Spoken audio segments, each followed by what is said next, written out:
Yo, when I think back to when I went to college, I'm trying to see if it was a waste of time.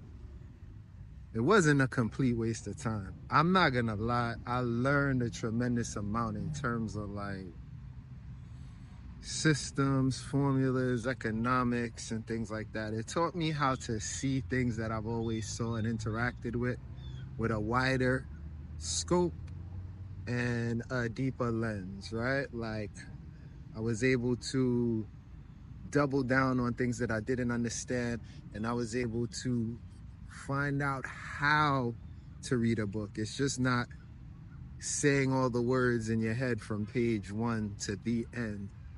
There's a certain underlying system that's happening and you're absorbing that, right? And from that, it taught me how to look at it at the world.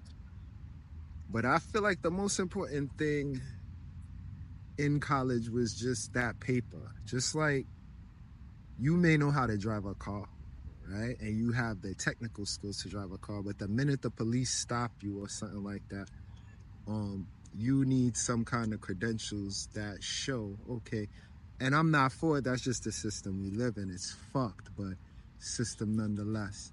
And it's the same thing when I went to school, right? I learned that this piece of paper is gonna get me into certain places, and also it'll get me perceived and looked at a certain way. You know, all I gotta do is trade this and make a colorful money suit,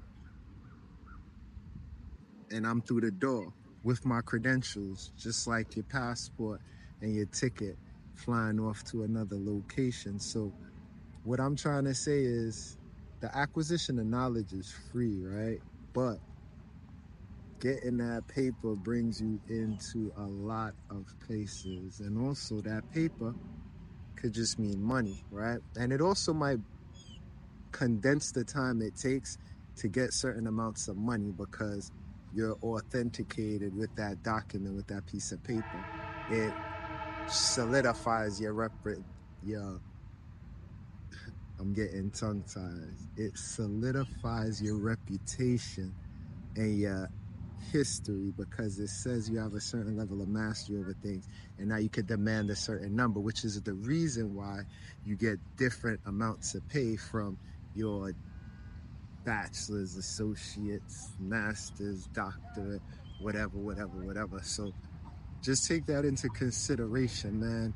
It's not really where you get that education, but how much of it you retain and what you use that education for, because we've heard it all the time growing up, yo, knowledge is power, but they never tell you knowledge of what, and they never show you how to utilize and flex that power or how to harness it and focus and direct it. So I hope that made sense to y'all.